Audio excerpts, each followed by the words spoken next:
قرض لے کر کیا ہم ولیمہ کر سکتے ہیں؟ اگر ولیمے کی استطاعت نہ ہو تو قرضہ لے کر سکتے ہیں، کیا یہ بھی اسراف میں آئے گا؟ ہاشم خان۔ ہاشم بھائی، اسراف کی ڈیفینیشن یہ ہے کہ آپ اپنی انکم اور ارننگ سے زیادہ خرچ کرنا شروع کر دیں، چاہے ولیمے پہ کریں، چاہے حج پہ کریں، چاہے عمرے پہ کریں، چاہے آپ صدقات و خیرات کریں۔ تو اچھا کام بھی اگر اپنی حیثیت سے زیادہ ہوگا تو اسراف میں آتا ہے، اور اس پہ وعیدیں قرآن مجید کی۔ اب ہر ایک کا اسراف کی ڈیفینیشن مختلف ہے۔ اگر آپ کے پاس ولیمے کے پیسے ہی نہیں ہیں، لیکن ابھی نہیں ہے، آپ کو پتہ ہے اگلے مہینے آ جائیں گے، اس سے اگلے مہینے آ جائیں گے، اور آپ نے کسی جاننے والے سے قرض لے کے ولیمہ کر دیا، اور آپ کو پتہ ہے میں قرض بہت آرام سے اتار سکتا ہوں، تو یہ اسراف میں نہیں آئے گا، کیونکہ آپ کی استطاعت کے اندر ہے یہ۔ لیکن اگر آپ کو پتہ ہے کہ میں قرض لے تو لوں گا لیکن واپسی میرے لیے مشکل ہو جائے گی، تو پھر یہ اسراف میں آئے گا۔ تو اسراف کا مطلب ہے کہ اتنا خرچ کرنا کہ کل آپ خود بھی ٹینشن میں آئیں، دوسرے کو بھی ٹینشن میں دیں، تو یہ ٹھیک نہیں ہے۔ دوسری بات، قرض لینا شریعت میں پسندیدہ کام نہیں ہے۔ بہت ہی مجبوری ہو تو انسان قرض لے، کیونکہ جو قرض دے گا اس کو بھی تو آپ ٹینشن میں ڈال رہے ہو نا۔ تو ولیمہ جتنی اللہ نے حیثیت دی اس حساب سے کر لیں ولیمہ، لیکن بہرحال اس میں ہر آدمی ایک دوسرے سے بے تکلف ہوتا ہے، سب کے معاملات مختلف ہوتے ہیں۔ بعض دوست ایسے ہوتے ہیں ان سے قرضہ لے لو، ان کو کوئی تکلیف نہیں ہوتی، کہتے ہیں لے لے یار، ان کے پاس پیسہ بہت ہوتا ہے، ان کو یہ بھی پتہ ہوتا ہے کہ یہ واپس لوٹا دے گا۔ لیکن بعض ایسے ہوتے ہیں کہ آپ کو خام خام ایک ضرورت ہے نہیں بڑی چیز کی، اور آپ دوسرے سے قرضہ مانگ رہے ہو، تو یہ پھر غلط بات ہے، اور اس پہ بھی ٹینشن میں آ رہا ہے وہ بھی، تو یہ پھر بھکاری پن میں آ جاتی ہے، یہ ناپسندیدہ ہے شریعت میں۔ تو اس لیے شریعت میں استغنا کے ساتھ ہی رہنے کا حکم ہے، اور مانگنا چاہے وہ قرضہ ہو یا ویسے پیسے مانگنا، یہ شریعت میں پسندیدہ کام بہرحال نہیں ہے۔ ہاں، میں نے پھر بتایا کہ بعض دوست بے تکلف ہوتے ہیں، ان سے مانگنے میں ذلت محسوس نہیں ہوتی، کیونکہ کبھی وہ آپ سے مانگ لیتے ہیں، کبھی آپ ان سے مانگ لیتے ہیں، تو بے تکلف ہے اور اس کے طبیعت پہ بھی بوجھ نہیں آ رہا، تو پھر آپس کے معاملات ہیں۔ پھر حج کے لیے بھی قرضہ لیا جا سکتا ہے، اور ولیمے کے لیے بھی، کسی بھی کام کے لیے لیا جا سکتا ہے قرضہ۔ پھر شادی کے لیے کتنی آمدن ضروری ہے؟ شادی کرنے کے لیے کتنی مالی استطاعت ہونا ضروری ہے؟ امام ابو حنیفہ رحمہ اللہ تعالیٰ کے وصیت میں ہے کہ پہلے کماؤ پھر شادی کرو، اس کا کیا مطلب ہے؟ محمد عاصم۔ دیکھیں، شادی کرنے کے لیے جیب میں ایک دھیلے کا بھی ہونا ضروری نہیں ہے شریعت کی نظر میں۔ وجہ اس کی یہ ہے کہ قرآن مجید میں اللہ کا ارشاد ہے کہ تم بے نکاحوں کا نکاح کرا دیا کرو۔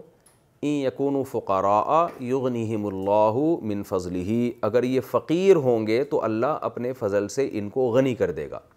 تو پتہ یہ چلا کہ شادی تو خود پیسے کمانے کا ایک ذریعہ ہے۔ اس آیت کی روشنی میں حضرت عمر رضی اللہ تعالیٰ عنہ فرمایا کرتے تھے، عجبت لمن ابتغى الغنى بغیر النکاح واللہ یقول ان یکونوا فقراء یغنیہم اللہ من فضلہ۔ فرماتے تھے مجھے تعجب ہے اس شخص پر جو نکاح کے علاوہ کسی اور چیز میں پیسہ تلاش کرتا ہے، حالانکہ اللہ کا ارشاد ہے کہ تم نکاح کرو، فقیر ہوگے تو اللہ غنی کر دے گا۔